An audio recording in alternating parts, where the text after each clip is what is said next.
जाले अपनी यादों के हमारे साथ रहने दो, न जाने किस गली में जिंदगी की शाम हो जाए। अजीज़ाने मिल्लत इस्लामिया, दौरे हाजिर में हम अपने हालात से बहुत अच्छी तरह बाखबर हैं। हम किस डगर पे चल रहे हैं और हमें ज़माने ने धकेल के किस कोने में लाके खड़ा किया गया, ये मजीद बताने की ज़रूरत नहीं है। यकीनन हिंदुस्तान के हालात से हर शख्स बाखबर है, हर फर्द बाखबर है, लेकिन आज ज़रूरत इस बात की है कि हम इस बात पे गौर करें कि आज ये हमारे हालात इस तरह से क्यों हो गए हैं, हमारी कंडीशन बद से बदतर क्यों होती चली जा रही है। तो मुझे एक शेर याद आ रहा है, वो कहा था किसी ने कि हुक्म कुरान अगर हमने भुलाया होता, ये ज़माना न ज़माने ने दिखाया होता। मज़ीज़ाने मिल्लत इस्लामिया, हमने अल्लाह और उसके रसूल के फरमान को पसे पुश्त डाल दिया है। इसी वजह से आज हम जलील होते जा रहे हैं। यही वजह है आज हमारे मकाम पे नाकाम और निकम्मे नजर आ रहे हैं। याद रखिएगा, अगर हमें आगे बढ़ना है तो हमें मदीने वाले मुस्तफ़ा के किरदार को अपनाना पड़ेगा। फुल एंड फाइनल हमें अल्लाह और उसके रसूल के फरमान को अपनी जिंदगी में मजबूती से लाजिम करना पड़ेगा। उसके अलावा कोई तावीज, कोई डोरी तुम्हारी तकदीर नहीं बदल सकती है।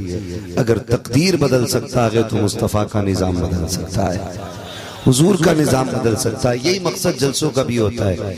कई बार बैठ के होता, चलो भाई मौज आ गई, भाई मजा आ गया, बड़ी अच्छी आवाज थी, बड़ा अच्छा लहजा था। तकरीर में भी क्या हुआ यार, कुर्सी तोड़ गया मौलवी, बड़ी ताकतवर उसने तकरीर की है। कोई फायदा नहीं इस तरह की बातों से। बस इतनी बातें कर लेना। अगर सुबह तुमसे कोई पूछे रात कहाँ गए थे, जलसे में थे, क्या मिला, तो कम से कम इतनी तब्दीली तो आनी चाहिए।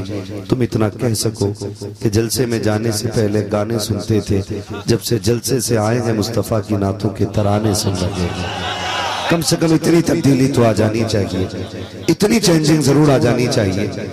एक किसी लहजे, किसी आवाज, किसी अंदाज पर कुर्बान होने की जरूरत नहीं है, इसलिए कि लहजे हजारों आए और चले गए। कल भी मुस्तफ़ा का जिक्र बाकी था, आज भी मुस्तफ़ा का जिक्र बाकी है। हमारे जैसे कितने आएंगे, चले जाएंगे, क़यामत तक मदीने वाले का जिक्र बाकी रहेगा। हमें सिर्फ लहजों से प्यार नहीं, हमें सिर्फ अंदाज से प्यार नहीं, हमें प्यार है तो मदीने वाले की जात से प्यार होना चाहिए, उनकी बातों से प्यार होना चाहिए।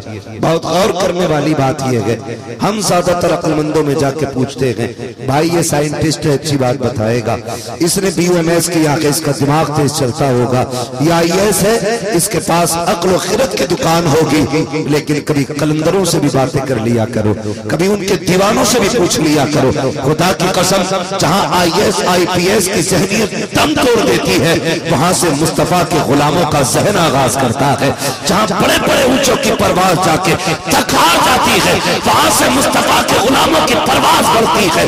और तुम्हें बताता चलो, दुनिया हैरत में परेशान है, सब तलाश कर रहे हैं कामयाबी का राज क्या है। लोग कहते हैं 500 रुपए लो और हमें दुआएं दे के चले जाओ, 1000 रुपए लो, दुआएं दे के चले जाओ। कहते मैं फला से मिला था, उससे भी दुआएं लेके आया हूँ, मैं फला से मिला था, उससे भी दुआएं लेके आया हूँ। कहता आज तक मुझे किसी ने हाथ उठा के दुआएं नहीं दी। आज तुझे बताऊं दुआ किसे कहते हैं, बद्दुआ किसे कहते हैं। मैं मर्द कलंदर की चौखट पे बैठा था, जिसे दुनिया वैस मुस्तफा कहती है। मैंने भी कहा था जनाब ये तो बता दो दुआ किसे कहते हैं और बद्दुआ किसे कहते हैं। उन्होंने 2 बातों में बात खत्म की थी। कहा था मेरे लाल बात सुन, किसी का दिल तोड़ देना बद्दुआ होता है, किसी का दिल तोड़ देना दुआ होता। हाँ, किसी का दिल तोड़ देना। नारे तकबीर, नारे रिसालत, मसला के आला हज़रत उलमाए सुन्नत सैयदुल अंबिया कल भरत। नारे तकबीर, नारे। दुआ लफ्जों की मोहताज नहीं होती, बद्दुआ आंसुओं की मोहताज नहीं होती। जहां किसी का दिल टूटा, उसकी जबान भले गूंगी रही, समझ ले तेरे बुरे दिन शुरू हो गए। बहुत गौर से मेरी बात सुनिएगा, मैं किसी की चापलूसी करके राजी करने किसी को नहीं आया हूं। तुम रूठो या ना रूठो फर्क नहीं पड़ता, बस इतनी तमन्ना रहती है मदीने वाला नहीं रूठना चाहिए। और अगर कोई ये सोच के यहाँ बैठा है मैं किसी की चापलूसी यहाँ करने आया हूँ घर चला जाए, ऐसे शख्स का महफिल में आने का कोई फायदा नहीं है, कोई फायदा नहीं है। याद रखिएगा अगर बद्दुआ निकल गई, किसी का दिल टूट गया, भले हाथ उठे ना उठे, आंसू निकले ना निकले, समझ लेना बुरा वक्त शुरू हो गया है। और अगर तुझसे किसी के दिल को राहत मिल गई, उसने हाथ उठा के दुआ दी या ना दी, समझ लेना खुदा की रहमतें तेरे साथ चलना शुरू हो गई।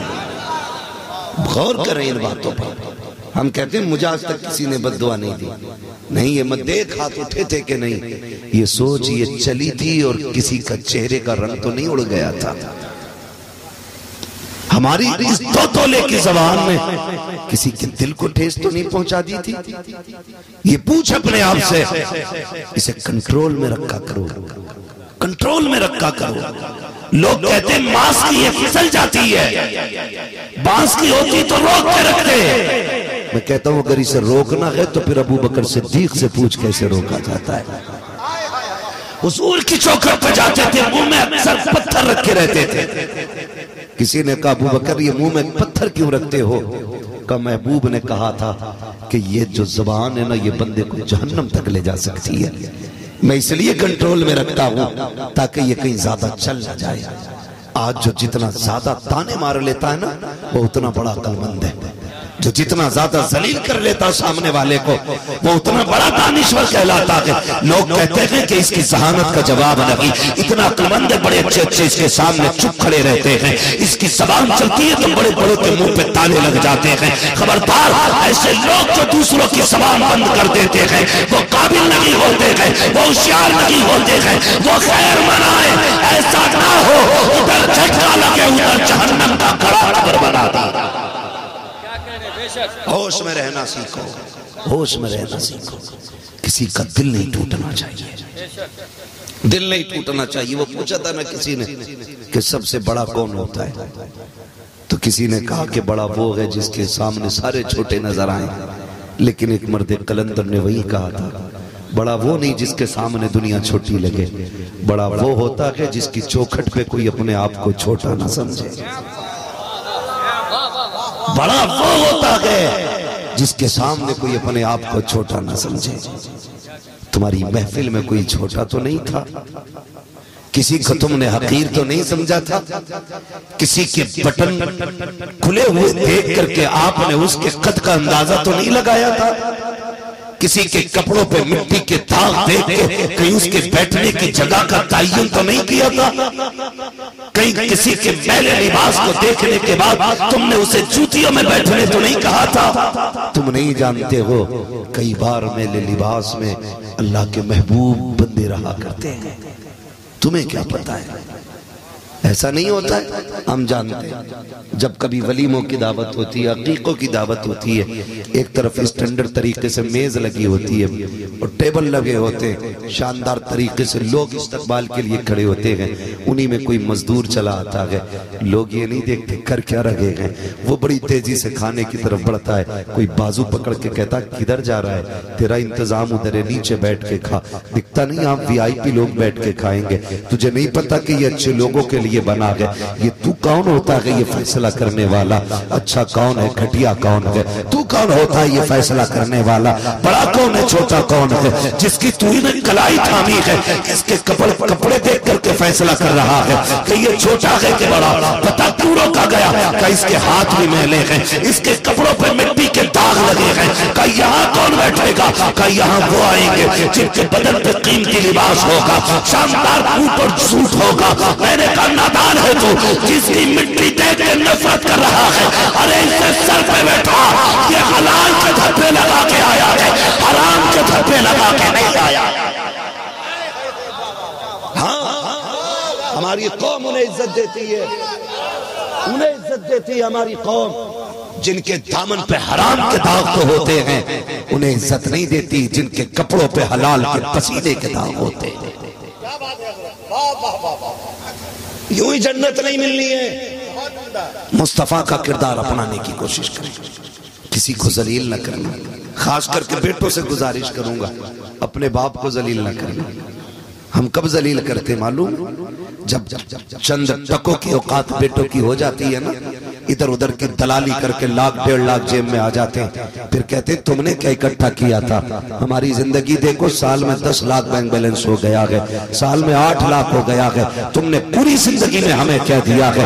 नादान तू उनसे बात कर रहा है जिनकी एक रात की कीमत तेरी पूरी जिंदगी नहीं हो सकती है, जिनकी एक नींद की कीमत तेरी पूरी जिंदगी नहीं हो सकती है। उस बात को जलील करने पे लगा है, उसके आगे मीटर लगा के कहता है तूने क्या कमाया है? जानता है इसने क्या कमाया है? इसके कारनामे पूछना चाहता है तो कान खोल के सुन, पूछ कभी पड़ोसी से मेरे बाप ने जिंदगी में क्या किया है, वो बताएगा। जब तू दुनिया में आया, डॉक्टरों ने ये कह दिया था कि इस बच्चे के दिल में छेद है, ये बचने वाला नहीं है।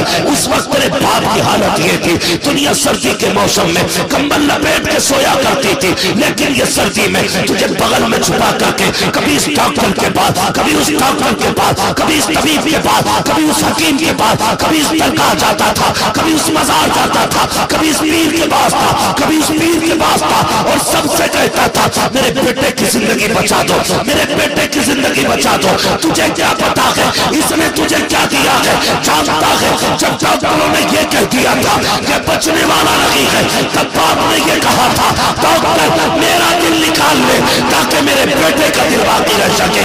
अपनी जिंदगी देके तेरे बाप ने तुझे जिंदगी की सौगात अता की।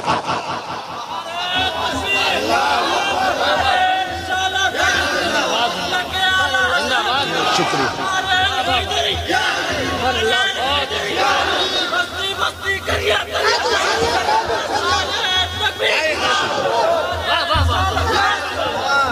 ओ भाई, हम अपने बाप का कद नापने चले, उससे कहते तूने क्या किया है, उससे पूछते हो तुम।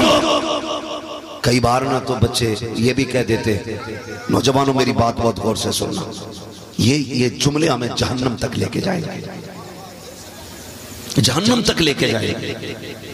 तलवार का जख्म, तीर का जख्म ये आसानी से भर जाता है, लेकिन जबान का दिया हुआ जख्म नहीं भरता है। वो एक शेर में कहा गया था जराहतुस्सिनानी लहल तयाम वला यल्तामु मा जरहल लिसान। भाई तलवार का जख्म के लिए भराव हो सकता है, लेकिन जो जख्म जबान देती है उसके लिए कोई भराव नहीं, और ना ही कोई मरहम उसे ठीक कर सकता है। कैसे कह देते क्या किया तुमने?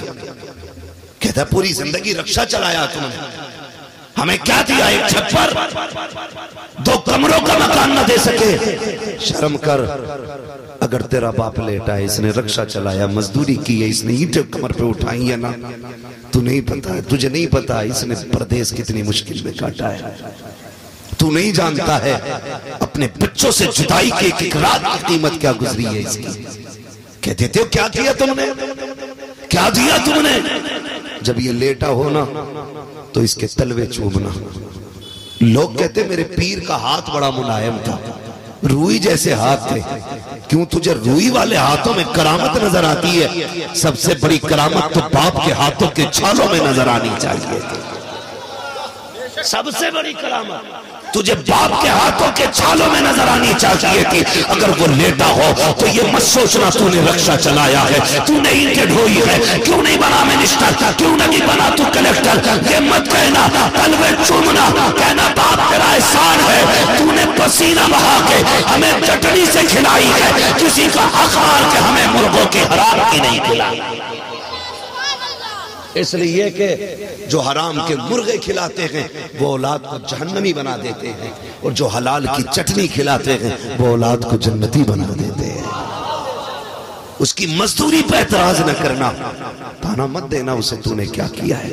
वो बाप है तुम्हारा, टूट जाया करो, उसके आगे झुक जाया करो। लोग समझते नहीं कि जिंदगी का मजा किस चीज में है। मजा किस चीज में? परदेश से आ रहा ना 10-5 लाख अकाउंट में डाल के, तो फिर तो ये आके सीधा अपने रूम में जाके बैठता है। अब्बा सही से नहीं मिलना है, ये चाहता अब्बा मिलने मुझसे रूम में आए। ये नहीं चाहता कि बाप के पास में जाके सलाम करूं, डायरेक्ट ऐसे जाके बैठता है जैसे इसने बाप को पाला है। तुझे नहीं पता है सुकून कैसे मिलता है, ये लकू लकू की औकात क्या है दौलत की, बड़े बड़ों की मिट्टी में मिला दी अल्लाह ने। अगर यकीन ना आता हो कब्रिस्तान जाके देख लो, टूटी हुई कब्रें, बैठे हुए कफन, गली हुई हड्डियां, गिरे हुए कब्रों के निशानात, ये तुम्हें बताएंगे। इनके पास भी दौलतें थी, इनके नाम पे भी सिक्के चलते थे, लेकिन मिट्टी के नीचे क्या है, लोग कब्रों के निशानात भूल गए हैं। इस पे नहीं बढ़ाना, खुदा की कसम मैं तुम्हें बताना ये चाहता हूँ, ऐसे सुकून नहीं मिलता है, पैसे की कसरत आराम नहीं देती है। अगर आराम चाहते हो अपने बाप के बाद बड़ा बन के ना जा, छोटा बन के चला जा। एयर कंडीशन कमरों में वो सुकून नहीं मिलता है जो बाप की चूचियों में बैठने से अल्लाह आराम अता फरमा दिया। हाँ, क़यामत बर्पा होती है जब बाप नहीं होता है, मुश्किल होती है जिंदगी जब बाप नहीं होता है। हमें क्या पता, हमने तो होश संभाला तो बाप था, जवान हुए तो बाप था, शादी हो गई बाप था, बुढ़ापे को आगे बाप था। हमें क्या एहसास है? कभी उन बच्चों से पूछो जिनको बाप बचपन में छोड़ के चला जाता है कि जवानी कितनी मुश्किल से हाथ आती है। बाप के होते हुए 18 साल किधर गुजर के पता ही नहीं चलता, और बाप चला जाए तो 10 साल हाथ नहीं आते, हाथ नहीं आते। बाप इतनी बड़ी दौलत है, इतनी बड़ी दौलत है, खुदा की कसम वो जिंदगी लौटा के औलाद पालता है, जिंदगी लौटा के औलाद पालता है। एयरपोर्ट पे खड़ा था, मैंने देखा वो जुदाई का मंजर, कोई परदेश जा रहा था, एयरपोर्ट पे मैंने अपनी आंखों से देखा बच्ची बार बार बाप से जुदा की जा रही थी, फिर दौड़ के लिपट जाती थी जाकर के। खुदा की कसम ऐसा लग रहा था अगर जनाजा किसी को देखना है तो परदेश जाते हुए बाप को आकर के एयरपोर्ट पे देखे। जनाजे की रुखसती पे जैसे लोग रोया करते हैं, वैसे बाप की रुखसती पे परदेश जाते वक्त औलाद रोया करती है। पूछते हो क्या किया बाप ने? अरे पूरी जिंदगी लगा देता है औलाद पे, वो पूरी जिंदगी। हमने क्या दिया बदले में? लानतें, गालियां, धक्के और बची कुची उसकी जिंदगी के पिछले दिनों के उसको ताने दे दे करके हम मार देते। नहीं, बाप के आगे जुबान नहीं खोलनी है, नहीं खोलनी है बाप के आगे जुबान, गूंगे हो जाया करो, मत बोला करो बाप के आगे। खुदा की कसम तुम सोने में भी तोल दो ना अपने बाप को, फिर भी उसके रत जगू की कीमत नहीं दे सकते हो, नहीं दे सकते रत जगू की कीमत। बड़ा एहसान होता है एक बाप का, बहुत बड़ा एहसान होता है। बेपनाह कुर्बानियां देकर करके औलाद को जवान करता है, और औलाद कहती तुमने मेरे लिए क्या किया। माँ कुछ कह देती है तो डांट के कहते हो मुंह बंद रखा कर, तेरी आवाज मुझे बुरी लगती है। होश के नाखून ले होश के, खुदा की रहमत को तू बुरी आवाज कहता है। जिस दिन ये सफेद कफन में लिपट के चले गए ना, तेरे कान तरस जाएंगे, तुझे इतनी मीठी आवाज नहीं मिलेगी, नहीं मिल सकती इतनी मीठी आवाज। माँ नहीं बोलती है, माँ के लहजे में जिब्रील बोला करता है। सिर्फ माँ नहीं बोलती है, माँ बोलती है, ऐसा लगता है जैसे जन्नत से किसी के गुनगुनाने के तरानों की सदाएं आ रही है। तू कहता मुझे मजा नहीं आता, तेरी आवाज से नफरत है, जबान को ताला लगा, जिस आवाज को तू नफरत कह रहा है ये नकाराए खुदा होती है। अगर ये बोलती है खुदा की रहमतें आती है, अगर ये मुस्कुराती है ऐसा लगता जन्नत की खिड़कियां खुल गई हो। अगर ये आंचल फैला देती है खुदा की कसम ऐसा लगता है कोई दुपट्टा नहीं, कोई कपड़ा नहीं, खुदा की रहमत का शामियाना हमारे सर पे आ गया। इनको कहते हो बंद रखा कर मुंह को। सच्ची बात करें और गौर से सुने मेरी बात। आज ना हम बीवी के लिए माँ बाप छोड़ देते, किसके लिए? डर के बोल रहे हो? जो शोहर में बीवियों के वो बोले, जो गुलाम है वो कतई ना बोले। आज बीवियों के लिए लोग माँ बाप छोड़ देते, वो कह देती है इसका मुंह अच्छा नहीं लग रहा है, इसकी खांसी अच्छी नहीं लग रही है, अजी जीने में मौज नहीं आ रही है, इनको अलग करो, अलग मकान में रहना है, इसकी खांसी की वजह से मुझे बेकरारी सी रहती है। कहता मैडम आपको परेशानी नहीं होने देंगे, बाप को भले कचड़े के ढेर में फेंक दे। ऐसी औरत जो तुमसे तुम्हारे माँ बाप को दूर करे, उस औरत को छोड़ा जा सकता है। लेकिन माँ बाप को नहीं छोड़ा जा सकता है। इसलिए कि जैसे कायनात में खुदा सिर्फ एक है ना, उसी तरह पैदा करने वाला बाप भी सिर्फ एक होता है। जिस तरह कायनात में खुदा एक है, उसी तरह अपने जिस्म से जन्म देने वाली माँ भी एक होती है। याद रखिएगा, बीवियां 1000 मिल सकती है, माँ बाप दोबारा नहीं मिल सकते। हाँ, मैं आपसे कहना यह चाहता हूं, किसी के कहने पे माँ बाप ना छोड़ना। बीवी को आए हुए कितने दिन हुए? जुम्मा 8 दिन। माँ बाप ने तुझे कितने सालों से पाला है, भूल गए? तुम्हें याद नहीं रहा तो याद दिला दूं। जब तुम 3 साल के 5 साल के थे और तुम खेलते हुए दूर निकल जाते थे ना, तो ये माँ दरवाजे पे आ जाती थी और कोई ऐसा फर्द नहीं होता था जिससे पूछती नहीं थी, तुमने मेरा गुड्डू देखा हो तो बताओ, इधर मेरा कहीं भूरा हो तो बताओ, मेरा लाल इधर गुजरा हो तो बताओ। है कोई ऐसे शख्स जो गुजर गया और माँ ने पूछा ना हो? जब लोग ये कह के चले जाते कि मिला हमने नहीं देखा, फिर माँ दुपट्टा डाल के घर से निकल आती थी, एक एक कौना छानती थी, मेरा लाल कहाँ है, मेरा शहजादा कहाँ है। कितनी तलाश के बाद जब तुम मिलते थे, फिर उस वक्त माँ की मुस्कान देखने की होती थी। वो मारती भी थी तो प्यार से मारती थी, वो डांटती भी थी तो सीने से लगा के डांटती थी। अल्लाह अकबर, ऐसा प्यार करने वाला कहाँ से लाओगे, कहाँ से लाओगे इतनी चाहते लुटाने वाला? हाँ हाँ, हम रातों के मुसाफिर हैं, अक्सर रातों में सफर होता है। मैंने चौक में किसी बेटे को खड़ा नहीं देखा जो ये कह देता बाप के इंतजार में खड़ा हूँ। मैंने सैकड़े बापों को देखा है जो चौक में खड़े थे, हमने कहा बैठो गाड़ी में, कहा नहीं हाफिज जी आप जाइए। मैंने कहा क्यों खड़े हो? कहा बेटा नहीं आया है इसलिए आके खड़ा हो गया हूँ ताकि बेटा आ जाए। अल्लाह अकबर, तुम काम से लेट आते हो तो बाप बिस्तर छोड़ के निकल आता है और रात के 3 बजे आते हो, पहली दस्तक दरवाजे पे होती है, तुम्हारा आवाज देने की जरूरत नहीं पड़ती, अंदर से माँ की आवाज आ जाती है, ठहर जा बेटे भी दरवाजा खोलती हो। कौन है जो तुम्हारे लिए रात भर जागेगा? कौन है जो माँ बाप के सिवा तुम्हारी राहें तकेगा? हाँ हाँ, आज माँ से ऊंचे लहजे में बात करते हो, बाप को चेहरा बिगाड़ के दिखाते हो, ओ होश के नाखून लो। अगर तुम रात में आते हो, माँ कहती है जल्दी खाना खा ले, अब तक मैंने तेरे बगैर खाना नहीं खाया है, कहते तू खा लिया कर, मुझे मेरा इंतजार न किया कर, तुम्हें होश नहीं है। आज माँ का तो इंतजार हो रहा है, जब तक तू आ नहीं जाता है माँ खाना नहीं खाती है। जिस दिन ये इंतकाल कर जाएगी तेरी मर्जी है, तू 3 बजे आना, 2 बजे आना, 4 बजे आना, किसी को दस्तरखान पे तेरा इंतजार नहीं होगा, कोई तेरी राह नहीं देखेगा, यहाँ तक कि तेरी अपनी बीवी भी चादर ओढ़ के सो जाएगी, सोचेगी आएगा तो खुद खा लेगा। कोई बेवकूफ तो नहीं है, कोई नादान तो नहीं है, ये सोच करके बीवियां भी सो जाती है। खुदा की कसम, जो तेरे बगैर न खा सकती है न सो सकती है दुनिया के अंदर, उस जात को सिर्फ वाहिद माँ कहा जाता है, माँ कहा जाता है। आज उन्हीं को जलील कर देते हो, बात बात में ताने दे देते हो। खुदा की कसम, माँ जैसी दौलत नहीं मिलने वाली, बाप जैसी शफकतों का पहाड़ नहीं मिलने वाला। इन दोनों जातों का जवाब नहीं है, इन दोनों जातों का जवाब नहीं है। कभी तेज लहजे में इनसे बात न करना, कभी अकड़ के गुस्से में इनसे बात न करना, कभी इन्हें गलत जवाब न देना।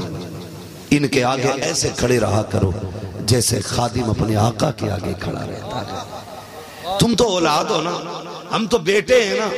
एक शख्स एक पौधा भी आंगन में लगाता है, उम्मीद होती है कि जब ये बड़ा होगा इसके साए में बैठेंगे, हवाएं मिलेंगी, साया मिलेगा। अगर एक शख्स दरख्त भी इस नियत से लगाता है कि हमें साया मिलेगा, तो बाप औलाद को कितनी उम्मीदों से पालता होगा, कितनी आरज़ुओं से पालता होगा, कितने ख्वाब सजाए होंगे उसने बेटे के साथ। वो ये कहता नहीं होगा ये जवान होगा तो मेरी बुढ़ापे की लाठी बनेगा, ये मेरी कमजोरी के दौर में मेरी मजबूती और पावर बनेगा। ये नहीं सोचा होगा बाप ने? हाँ सोचता है हर बाप, लेकिन हमने नहीं सोचा कि इसने हमें अपने सहारे के लिए पाला है। लोग कहते हैं अब्बा लालच करता है तुमसे, तो क्या गलत करता अगर लालच भी करता है बाप? तो क्या गलत करता है वो अगर तुमसे कोई भलाई की उम्मीद भी रखता है? तो यार 4 दिन कुत्ते को रोटी खिला दो तो वो मालिक के सामने किसी को भोंकने नहीं देता। तुझे तो बचपन से उंगली पकड़ के चलना सिखाया है बाप ने। जब तेरे मुंह में दांत नहीं थे तो अपने मुंह से चबा के खिलाया है बाप ने। आज कहता है इन्हें लालच हो गया है। हाँ, इनका हक बनता है ये तुझसे लालच करे। इनका हक है ये तेरे साथ अपने मतलब की बात करें, इसलिए कि जब तू कुछ नहीं था उस वक्त तेरे लिए ये सब कुछ था। आज अगर ये कुछ नहीं रहे हैं तो तुझे सब कुछ बनना पड़ेगा इनके लिए। बड़ी दौलत होते हैं माँ बाप। अल्लाह से दुआएं मांगा करो, मालिक हमारे माँ बाप को सलामत रखा। आमीन कह दे। बुरी लग रही है ना बातें, क्योंकि अक्सर 90% मुआशरा हमारा इस बीमारी का मरीज है। इसी बीमारी में मुब्तला है 90% मुआशरा। हालात देखे, दुआएं मांगा करो अल्लाह से किसी की मां ना जाए। तुम नहीं जानते माएँ चली जाती है तो जिंदगी कितनी अकेली होती है, कितनी तन्हा तन्हा हो जाती है जिंदगी, कितनी उदास हो जाती है जिंदगी। बेटा कह के दुनिया आवाज देगी लेकिन लहजे में माँ वाली शफकत नहीं दिखेगी। ये रहमतें तो खुदा ने सिर्फ माँ के लहजे में रखी हैं। और आज फिलिस्तीन के बच्चे, उससे पहले बर्मा की कहानी, उससे पहले कश्मीर की कहानी, ऐसी कितनी दास्तानें हैं जो हमें रिश्तों का एहसास दिलाती है, जो हमें रिश्तों का एहसास दिलाती है। एक बच्ची ने एक दिन फोन करके कहा था, कभी इस मौजू पे भी बात कर, लोग दूसरी शादी बड़ी जल्दी कर लेते हैं।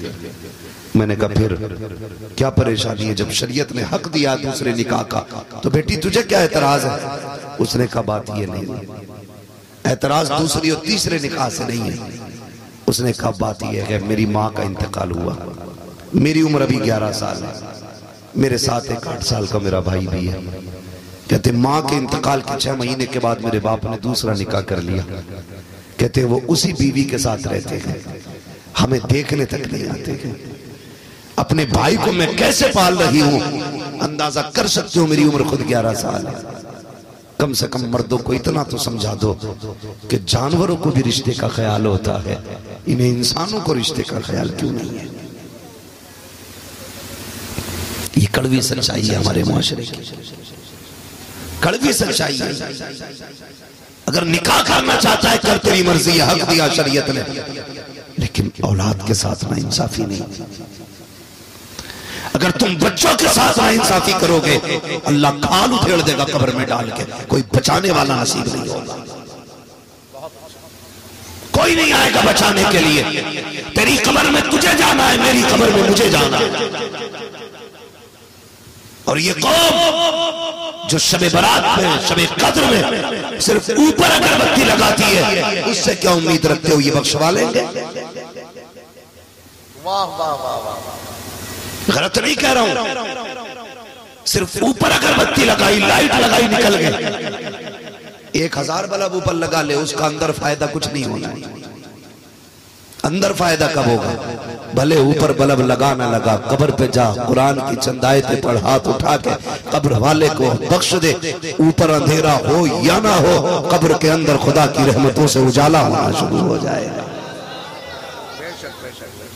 लेकिन हम तो यही सोचते हैं कि बस ऊपर अगरबत्ती लगा दो। किसके लिए भाई? अच्छी बात है, खुशबू है, मैं इनकार नहीं करता, इससे भी मसला नहीं है कि आप अगरबत्ती लगा रहे हैं, लेकिन कब्र के ऊपर ना लगाया करो, कब्र से हट के लगाया करो। ये भी एक मसला है। बीच कब्र पे यहां लगा के आते हैं अगरबत्ती। आग वाली चीजों को कब्र से दूर रखने का हुक्म है। इतनी मुट्ठी भर के बीच कब्र पे ठोक के आ रहे हैं। अब्बा को मौज आ रही होगी, अल्लाह थोड़ा दिमाग लगाया करो। दिमाग, इंसान हो, 4 रोटी खा लेते हो, ऊपर की लाइट से अंदर का कोई फर्क नहीं पड़ता। फर्क तो तब पड़ता है जब तुम दुरूद पढ़ के कब्र वाले को बख्शो और मदीने वाला चेहरे से पर्दा हटा दे। खुदा की कसम पूरी कब्र